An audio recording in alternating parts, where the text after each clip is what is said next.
Suivez désormais sur la radio de l'Évangile les cours bibliques par correspondance présentés par l'unité à service diffusion MSD. Tous les mardis de 9h30 à 10h15. Contact 22 51 68 70 41 09 27 99 48 35 45. Email aoudiaemmanuel@gmail.com.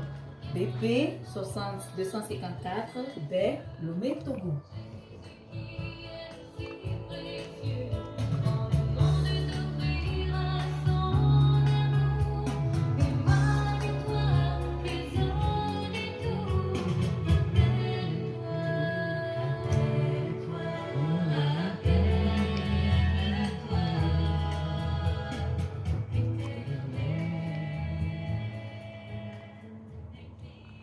Chers auditeurs, auditrices de la radio JVA, Jésus vous aime. Recevez nos salutations dans le beau et précieux nom de notre Seigneur Jésus-Christ. Vous êtes en compagnie des missionnaires Emmanuel et Diamant Aoudia dans votre émission MSD, Média Service Diffusion. Et nous sommes encore là et nous allons entamer un autre volet aujourd'hui de notre enseignement. Nous allons prier. Adorable Père, nous te bénissons et te louons. Nous te restons infiniment reconnaissants parce que tu nous as fait grâce et tu nous as encore amenés à cette place au bon moment avec les bonnes personnes pour que nous continuions l'émission. Papa, c'est toi qui es le vrai, le meilleur enseignant, c'est toi qui éclaire, c'est toi qui te révèle. Nous prions, Père, que tu disposes les cœurs, les pensées, et que tu te révèles afin que cet enseignement soit une révélation pour ceux qui vont nous suivre, et que la lumière soit dans le cœur, dans les vies, dans les âmes. Papa, merci, au nom de Jésus-Christ. Amen. Amen. Donc, nous allons lire notre verset dans Ésaïe, Ésaïe chapitre 8, verset 20. Ésaïe chapitre 8, verset 20. Là, il est écrit: à la loi et au témoignage, si l'on ne parle pas ainsi, il n'y aura point d'aurore pour le peuple. Encore. À la loi et au témoignage, si l'on ne parle pas ainsi, il n'y aura point d'aurore pour le peuple. Amen. Amen. Donc, nous avons besoin de l'enseignement ou bien des enseignements.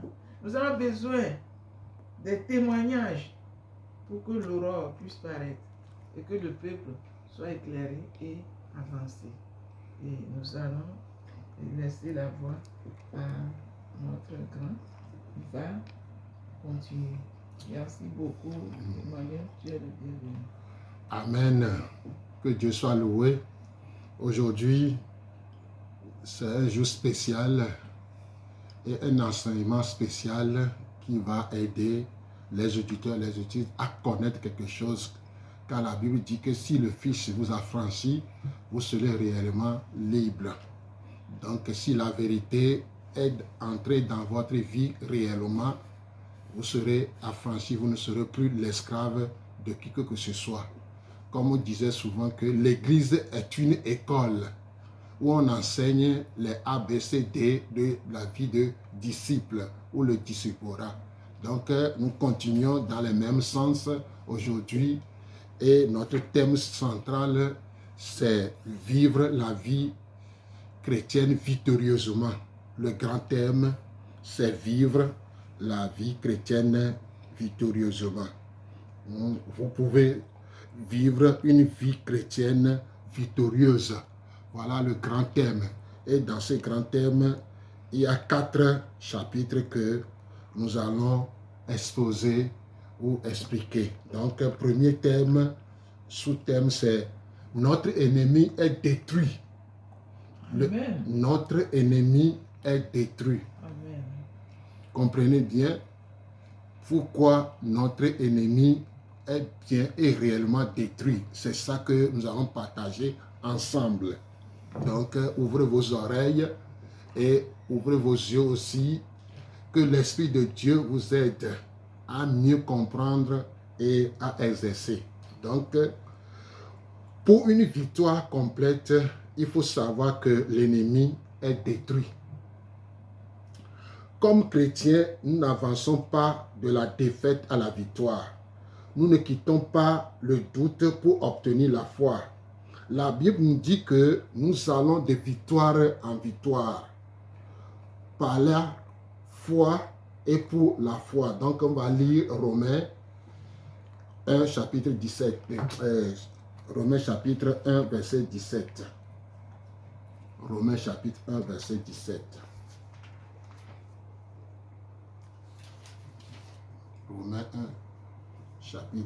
Romains chapitre 1, verset 17. Donc,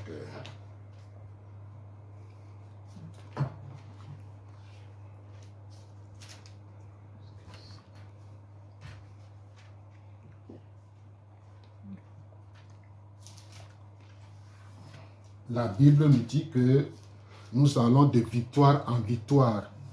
Donc, je répète, comme chrétiens, nous n'avançons pas de la défaite à la victoire. Nous ne quittons pas le doute pour obtenir la foi. La Bible nous dit que nous allons de victoire en victoire. Donc, Romains chapitre 1, verset 17. Romains chapitre 1, verset 17 nous dit: parce qu'en lui est révélée la justice de Dieu par la foi et pour la foi selon qu'il est écrit. Le juste vivra par la foi. Amen. Amen. Notre point de départ pour la victoire n'est pas un endroit de défaite, mais un de victoire ou la victoire de Christ. Mais grâce soit rendue à Dieu qui nous donne la victoire par notre Seigneur Jésus-Christ, selon 1 Corinthiens chapitre 15, verset 17, qu'on ne va pas lire. On continue. Pour ainsi dire, nous commençons par 57. Pour ainsi dire, nous commençons par la victoire que Christ nous donne et nous passons à de plus grandes victoires. Le doute, la défaite et le désespoir ne sont pas des choses sur lesquelles nous pouvons établir une vie victorieuse. Il est impossible d'être victorieux aussi longtemps que nous pensons être des victimes du diable impuissant et désespéré. Satan ne possède plus la puissance ou l'autorité de vaincre les fils et les filles de la famille royale de Dieu. Cependant, il a la capacité de décevoir les enfants de Dieu s'ils ne comprennent pas qu'ils sont en Jésus-Christ. Quand il y a un témoignage d'un jeune homme, quand j'étais un jeune chrétien, j'avais une grande crainte des démons. Je ne sais pas où cette crainte commença. Quand j'étais garçon, les ministres de l'Évangile et leurs œuvres m'intéressaient. Peut-être que quelques-uns de leurs histoires concernant la puissance de certains démons ont engendré une certaine crainte dans mon esprit, sans m'en rendre compte. J'ai bientôt appris que plusieurs autres chrétiens ont le même problème. J'étais converti et rempli du Saint-Esprit pendant mon adolescence. En grandissant dans le Seigneur, j'ai développé un désir d'avoir une certaine autorité sur les puissances démoniaques. J'ai dit au Seigneur que si jamais je rencontrais un démon, je voulais être capable de le chasser. Mon inquiétude était si grande que j'avais même des rêves de confrontation avec des puissances sataniques. Je me voyais en train d'essayer de chasser un démon, mais incapable de le faire. Ceci devient un problème très sérieux en ce moment de ma vie. Cependant, le Père Céleste constata mon désir d'être un fils puissant et fidèle dans la famille de Dieu. Il pourvut à mon besoin et me donna la victoire d'une manière inattendue. Il aurait pu se servir de ses puissances anges ou des éclairs dans les firmaments pour me donner la puissance dont j'ai besoin. Mais il n'opère pas de cette façon. Aujourd'hui, j'ai le pouvoir et l'autorité sur les forces démoniaques, mais ce pouvoir est venu d'une manière que je désire partager avec vous. Dieu décida de me donner la puissance sur les forces sataniques par voie d'une révélation. Dans une révélation, Dieu montre ou nous révèle une vérité de la Bible que nous n'avions pas observée auparavant. Une telle révélation est toujours concentrée sur Jésus. Elle possède la puissance de libérer de nos craintes. Vous connaîtrez la vérité et la vérité vous affranchira. Si donc le Fils vous affranchit, vous serez réellement libre. Jean chapitre 8, versets 32 et 36. Je répète, Jean chapitre 8, 32 et 36. J'ai découvert qu'une révélation qui me libère peut être donnée à d'autres personnes. La vérité œuvrera dans leur vie de la même manière dont elle le fit dans la mienne. Donc, permettez au Saint-Esprit d'ouvrir votre cœur à la parole de Dieu et à votre cœur. Donc, voilà l'introduction et le témoignage de ce jeune homme.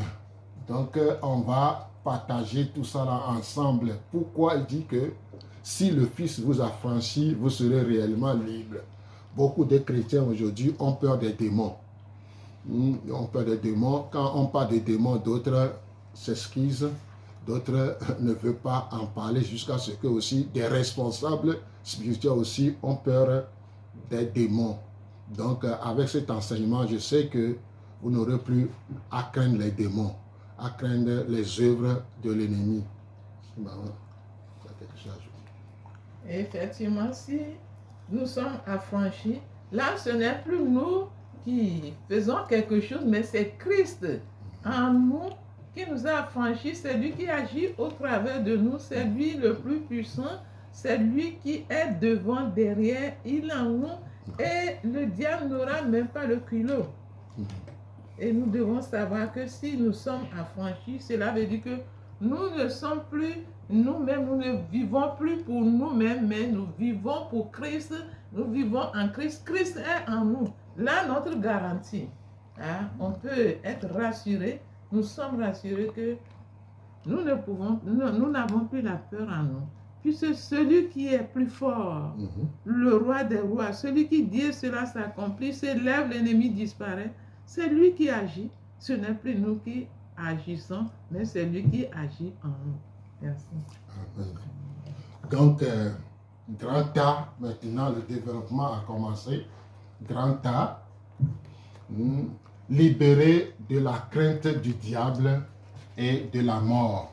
Libéré de la crainte du diable et de la mort. Les enfants d'une famille partagent la même nature physique. Donc, Jésus, notre frère rédempteur, s'est aussi chargé de notre nature humaine. Il fit cela afin de pouvoir mourir.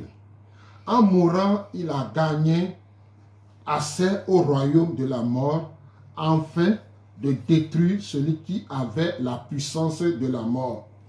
Cette personne est le diable, notre ennemi. Jésus a fait ça pour nous libérer de notre crainte de la mort. Nous étions esclaves de cette crainte. Nous sommes maintenant libres. Hébreux chapitre 2, 14 à 15. On ne va pas lire, vous notez. Hébreux chapitre 2, 14 à 15. Le diable est détruit. Jésus est mort afin de pouvoir détruire le diable. C'est une phrase puissante et certaine. Une phrase absolument vraie. Elle prend son autorité directement de la Bible. Le diable est détruit. Grand A, petit a, détruire. Que signifie détruire ici? Ceci ne signifie pas que le diable n'existe plus. Nous savons très bien qu'il est encore ici. Le mot grec pour détruire est katageo. Katageo, qui signifie rendre impuissant, anéanti, réduit à zéro, rendre inefficace, paralysé. Je répète encore la signification. En grec, katageo signifie rendre impuissant, anéantir, réduire à zéro, rendre inefficace, paralysé. Par sa mort, par la mort de Jésus-Christ, Jésus n'a pas seulement payé la peine pour nos péchés, il a aussi rendu le diable impuissant. Il l'a anéanti, réduit à zéro et paralysé. Alors nous n'avons plus besoin de craindre le diable ou le jugement qui suit la mort. Hébreux chapitre 9, verset 27. Hébreux chapitre 9, verset 27. Hébreux 10, verset 27. Hébreux 10, verset 27. La mort a perdu son aiguillon. Par sa mort, par la mort de Jésus-Christ, Jésus nous a aussi montré que nous n'avons pas à craindre les résultats de la mort physique. La mort physique ne peut pas détruire l'âme ou l'esprit de l'homme. Nous aurons un corps glorieux et un corps glorifié comme celui du Seigneur Jésus quand Christ reviendra. Ô mort, où est ta victoire? Ô mort, où est ton aiguillon? Mais grâce soit rendue à Dieu qui nous donne la victoire par notre Seigneur Jésus-Christ. 1 Corinthiens chapitre 15, 55 et 57. 1 Corinthiens chapitre 15, versets 55 et 57. On continue. Christ règne. Oui, la victoire de Jésus sur Satan par sa mort et sa résurrection nous a libérés de la crainte du diable et de la mort. Le diable a perdu son autorité sur la terre. Son droit de régner sur le monde lui a été enlevé par le Christ crucifié. Le sceptre ou le symbole royal d'autorité a été enlevé de sa main. Après avoir vaincu le diable, le Seigneur Jésus a pris sa place sur le trône. Alléluia. Donc, il y a quelque chose. Oui, nous sommes en train de dire que le diable est détruit. Nous devons croire, accepter. Nous devons accepter cela et nous positionner par rapport à cette réalité. Et c'est là parce que le diable, il nous connaît. Il voit si réellement nous avons accepté, nous croyons. Et c'est par ça qu'il nous écrase. Mais s'il voit que réellement, cet enfant, ce chrétien, il a compris, il a accepté, il a pris la position, lui-même, il reconnaît sa victoire avant même que nous le pensons. La victoire, il reconnaît, sa destruction, son échec, avant même que nous le déclarons même. Nous n'avons même plus à déclarer forcément, mais il sait que celui-ci, il croit. Celui-ci, il connaît sa position. Il sait celui avec qui il marche. Il sait l'œuvre de Christ pour lui. Et Christ, en lui, il sait que tout est accompli. Donc, il n'y a pas de crainte, il n'y a plus de doute. Le diable sait, il reste très loin. Il reste très, très loin. Là, déjà, le diable sait qu'il est impuissant. Il n'existe même plus autour de nous parce qu'il ne peut plus œuvrer. Il est là, bien sûr, comme nous avons dit, mais il ne peut plus œuvrer, il ne peut plus faire son œuvre. Et il voit que son œuvre est anéantie. Et il n'a plus de place, il n'a plus de position. Et il est inefficace, il est paralysé. C'est à nous d'accepter cette vérité, de croire et la vivre. Et cette vérité va vraiment nous rendre toujours victorieuses. Et nous allons marcher de victoire en victoire, comme il est écrit. Merci beaucoup. Donc, on continue. Grand B, comment tout a commencé? Grand B, comment tout a commencé? C'est une histoire merveilleuse qu'on peut seulement comprendre en retournant au début de la création. Allons ensemble et regardons ce qui était dans le cœur et l'esprit de Dieu à la naissance de l'humanité. L'homme était créé pour dominer et régner. Puis Dieu dit, faisons l'homme à notre image, selon notre ressemblance, et qu'il domine sur toute la terre. Genèse chapitre 1, verset 26. Genèse chapitre 1, verset 26. Qu'est-ce que l'homme pour que tu te souviennes de lui? Et le Fils de l'homme pour que tu prennes garde à lui. Tu l'as fait de peu inférieur à Dieu. Tu lui as donné la domination sur les œuvres de tes mains. Psaume chapitre 8, 5 à 7. Psaume chapitre 8, 5 à 7. Tu as mis toutes choses sous ses pieds. Hébreux 2, 8. Hébreux chapitre 2, verset 8. Les versets précédents nous montrent que Dieu avait un plan pour Adam et Ève. Il leur avait donné le pouvoir de régner ou de dominer sur toute la création. Il avait l'autorité sur toutes choses vivantes sur la face de la terre. Ils ont régné sagement durant un certain temps. Tout était paisible et opérait selon l'ordre établi par Dieu. Le lion et l'agneau se couchaient ensemble en parfaite harmonie. Il n'y avait pas d'épines ou de chardon. On pouvait voir partout de belles fleurs et de délicieux arbres fruitiers. C'était un monde merveilleux où l'homme pouvait vivre. Malheureusement, la beauté divine de ces jours sans péché ne dure pas trop longtemps. L'homme perdit son pouvoir par la désobéissance et la désection.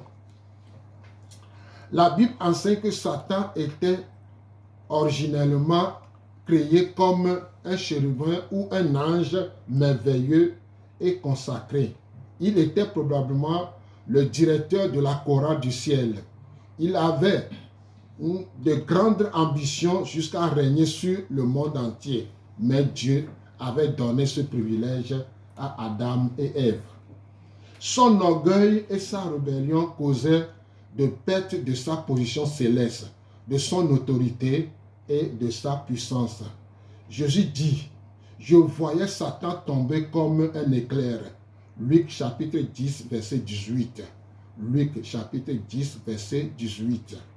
Aussi, on peut trouver ça dans Ézéchiel chapitre 28, 11 à 17.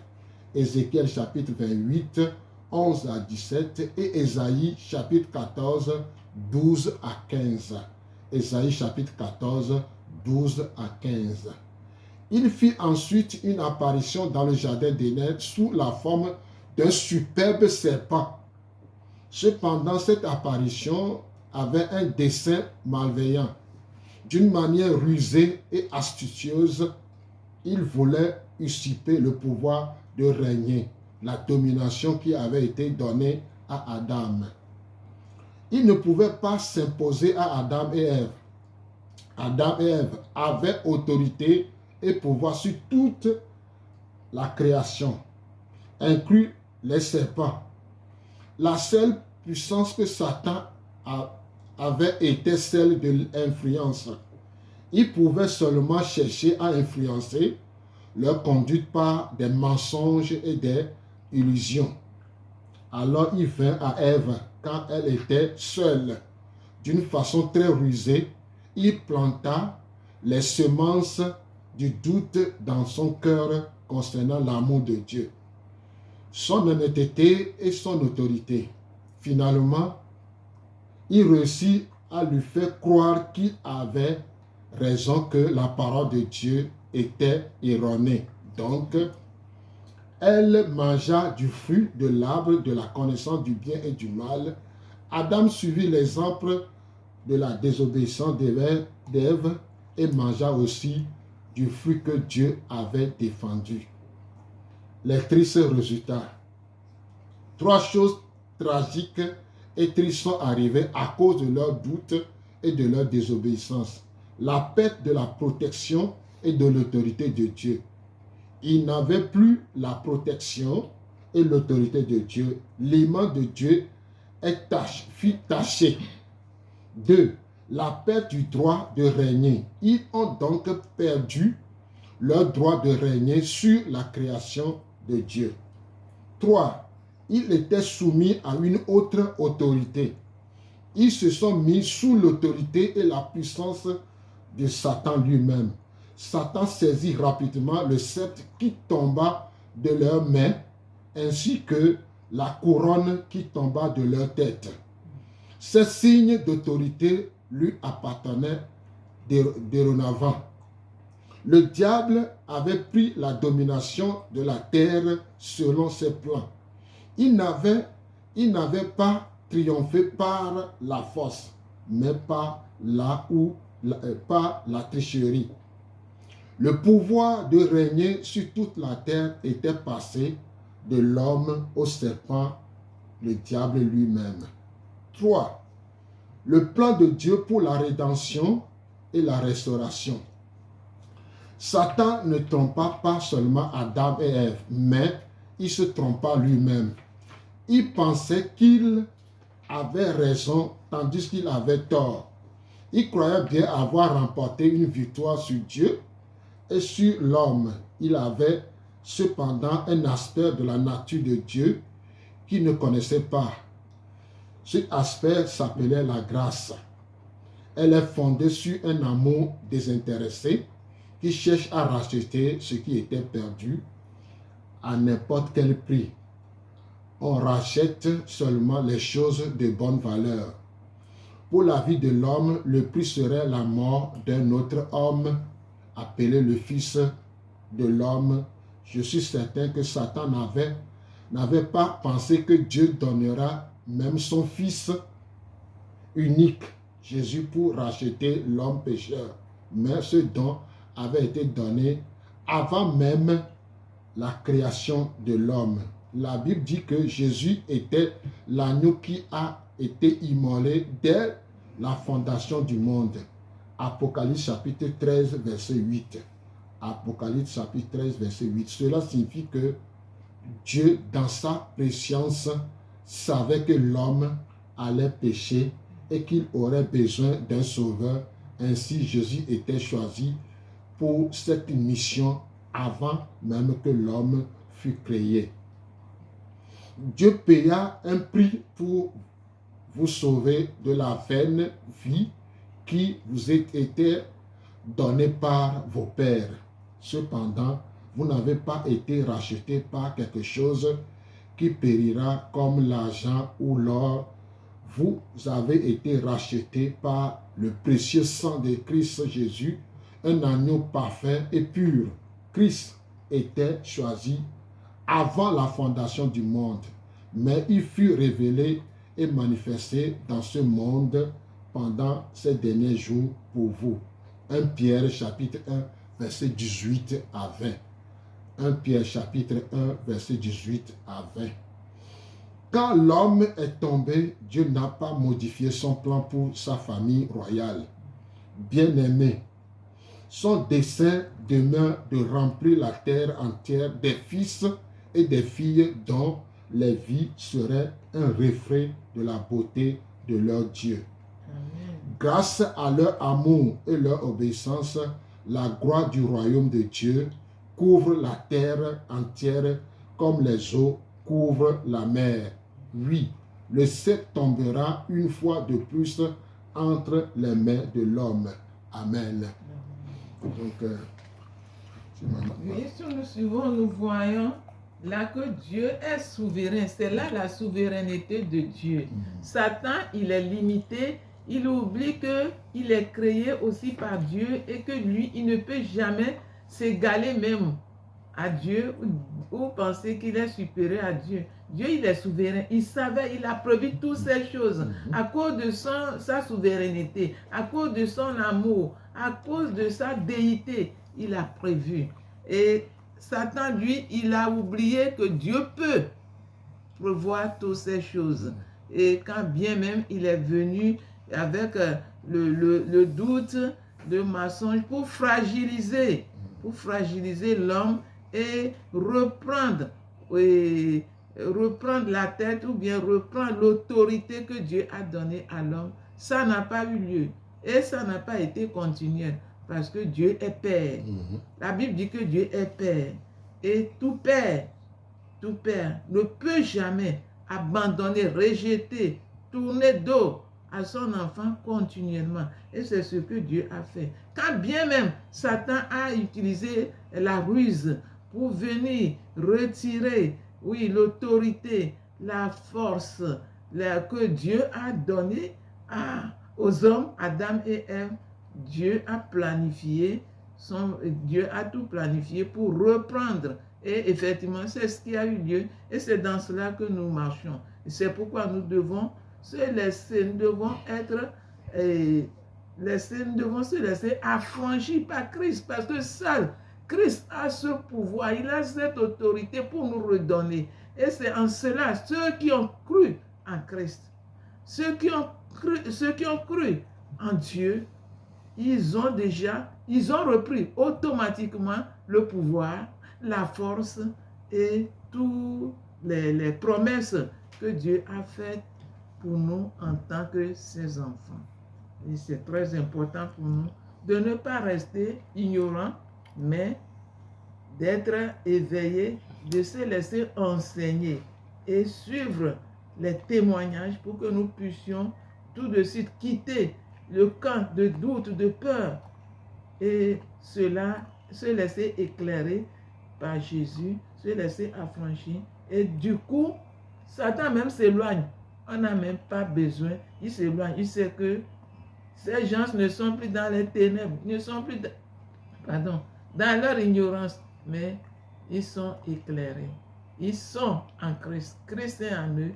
Et ils sont rentrés, ils ont repris. Satan sait. Il connaît ceux qui ont repris leur droit, leur autorité, leur pouvoir. Merci. Donc on continue. La postérité de la femme. Aussitôt que l'homme pécha et perdut son autorité royale, le plan de Dieu pour la rédemption s'est mis en marche. Nous devons noter que ce plan fut premièrement révélé lui-même. Le récit semble indiquer qu'Adam et Ève étaient aussi. Cependant, Dieu parla directement au serpent. L'Éternel Dieu dit, « Puisque tu as fait cela, tu seras maudit entre tout le bétail. Je mettrai l'inimitié entre toi et la femme, entre ta postérité et sa postérité, qui est égale à Jésus-Christ. Celle-ci écrasera ta tête et tu lui blesseras le talon. » Genèse chapitre 3, 14 à 15. Genèse chapitre 3, 14 à 15. La postérité de la femme signifie ligne familiale par laquelle Jésus viendra dans le monde. Dieu dit au serpent qu'il blessera le talon de Jésus, mais blessures ne seront pas mortelles concernant la mort et la résurrection de Jésus. La mort fut incapable de garder Jésus dans la tombe. Cependant, La postérité de la femme Jésus-Christ se servira sa mort pour écraser la tête du serpent. Ces paroles signifient une blessure mortelle dont Satan ne pourra se remettre. La défaite et la mort du serpent sera certaine. La phrase « celle-ci t'écrasera la tête » est très importante en ce qui concerne notre thème d'autorité, le mot idée du chef et de l'autorité gouvernementale. Paul emploie le même thème quand il donne les limites de l'autorité et de la responsabilité spirituelle. Je veux cependant que vous sachiez que Christ est le chef de tout homme, que l'homme est le chef de la femme et que Dieu est le chef de Christ. 1 Corinthiens chapitre 11, verset 3. 1 Corinthiens chapitre 11, verset 3. Notre histoire dans le jardin d'Éden devient maintenant très dramatique. Dieu lui-même dit au diable qu'un jour, la postérité de la femme Jésus-Christ lui enlèverait le sceptre de sa main. L'homme serait racheté par la croix de Christ. Satan serait vaincu et la domination serait redonnée à la famille de Dieu. Amen. Amen.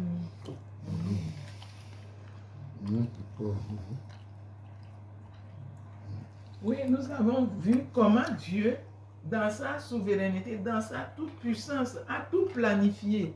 Notre Dieu, c'est un Dieu d'ordre, c'est un Dieu bien discipliné, c'est un Dieu qui prévoit tout, c'est un Dieu qui fait toutes choses sans tenir compte des faiblesses ou bien des erreurs de ses enfants. Il sait que lui, il a la toute-puissance, il a la force de remettre les choses à leur place. Et c'est ça, il a fait et il a permis que Jésus soit venu dans ce monde par une femme. Tout comme le péché est venu dans ce monde par une femme, il a encore tout planifié pour que, oui, la rémission, le pardon vient encore par une femme. Et c'est ce qui a été fait. C'est ce qui a été fait. Satan s'est vu écrasé. Il a pensé qu'il a remporté la victoire, une victoire qu'il envisageait et il ne l'a pas eue.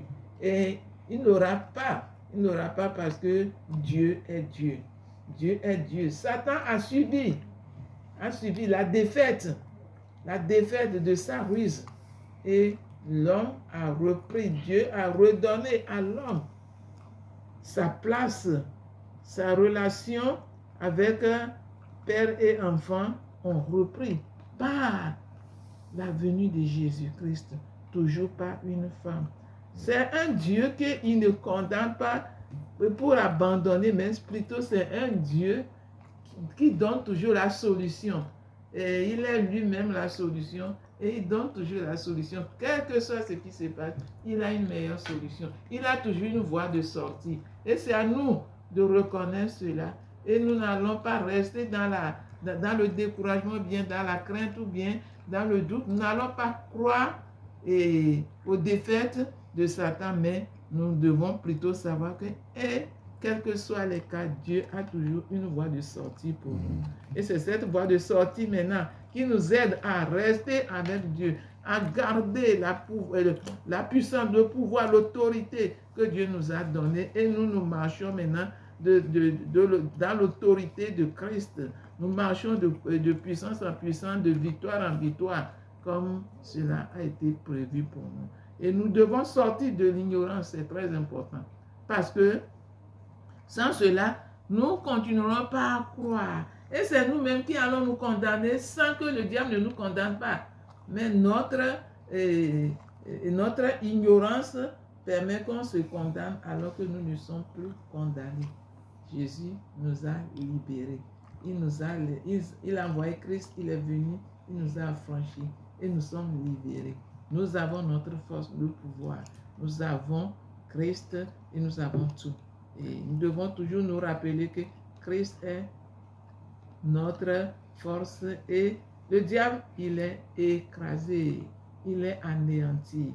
sans crainte, sans doute, si nous sommes convaincus, que nous le disons et que nous le croyons avec conviction, pleine conviction, nous allons voir que la parole de Dieu qui a dit que nous marchons de victoire en victoire sera toujours concrétisée dans notre vie de tous les jours. Merci. Amen. Donc, voilà, on va s'arrêter là. On va parler un peu de notre organisation. Médias, cette division cours biblique par correspondance. C'est Médias, cette division cours biblique par correspondance qui nous a amenés à la radio pour que nous puissions enseigner et présenter ou suggérer les cours bibliques par correspondance. Ces cours bibliques par correspondance nous aident à mieux comprendre la Bible, rien que la Bible. La Bible s'exprime par elle-même. En faisant ces cours bibliques, vous allez parcourir toute la Bible de Genèse jusqu'à l'Apocalypse. Et je sais que en le faisant, vous allez découvrir les merveilles de Dieu. Vous allez découvrir l'histoire biblique, la géographie biblique, la connaissance biblique. Comme la Bible dit, il faut faire tout pour ajouter à ta foi la connaissance. Il faut faire tout. Un chrétien qui est stagnante, un chrétien qui est là et qui ne bouge pas, ne peut pas avancer. C'est pourquoi la Bible a dit, nous devons tout faire pour ajouter à notre foi la connaissance. Quel genre de connaissance? La connaissance biblique. C'est pourquoi ce cours biblique est le bienvenu si vous nous attendez et vous nous écoutez. C'est gratuit. Vous n'avez rien à payer que seulement que les frais d'inscription. Les 26 leçons, c'est gratuit. Et ces 26 leçons-là, c'est tous les thèmes possibles de la vie. Ça parle aussi de la naissance de Jésus, la mort et la résurrection de Jésus, les deux natures de Jésus, l'œuvre du Saint-Esprit dans la vie du chrétien, la sanctification, la Bible, comment étudier la Bible, comment lire la Bible, comment prier, ainsi de suite, la repentance, la foi. Ça parle de la Bible est composée de combien de livres, ainsi de suite. Donc c'est gratuit. Nous ne sommes pas une église, ni une dénomination. Nous sommes une mission dite Média Service Diffusion. Donc, nous sommes là seulement pour accompagner les gens à comprendre la Bible réellement et qu'ils vont se laisser que cette Bible-là les transforme. C'est pourquoi on dit que si le Fils vous a franchi, vous serez réellement libre. Donc, pour le faire, nous avons déposé tous ces cours-là dans certains lieux à Agouenive, la pharmacie Adonai, non loin de Philopathe, et non loin de la commissariat de police aussi. C'est en route, sur la route. Nous avons déposé au centre communautaire de Baie. Entrez dans le centre communautaire de Baie et vous allez demander d'après Robert.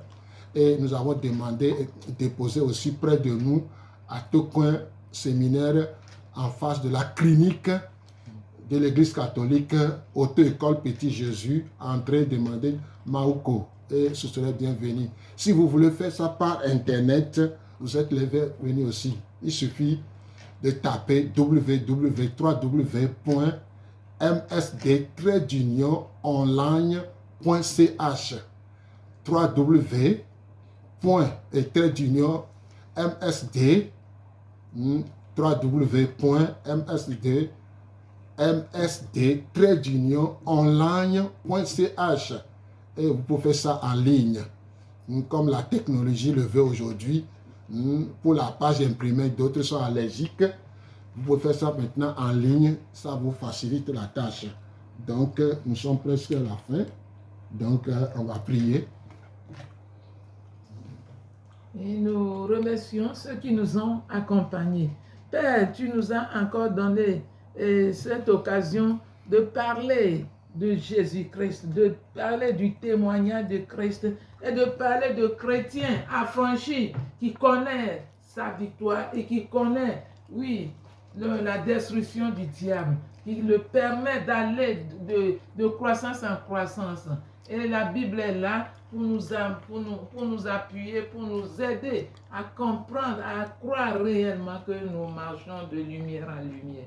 Père, nous prions que toi-même, tu inscris ces choses dans le cœur, dans les pensées des gens, des uns des autres, afin qu'ils soient équipés, qu'ils soient éclairés, qu'ils soient rassurés qu'ils sont des chrétiens victorieux, qu'ils sont des chrétiens avec un bon berger, ils sont des chrétiens victorieux, ils sont des chrétiens dotés de leur atout pour avancer avec toi jusqu'au bout. Gloire de gloire, merci, au nom de Jésus-Christ. Amen. Amen.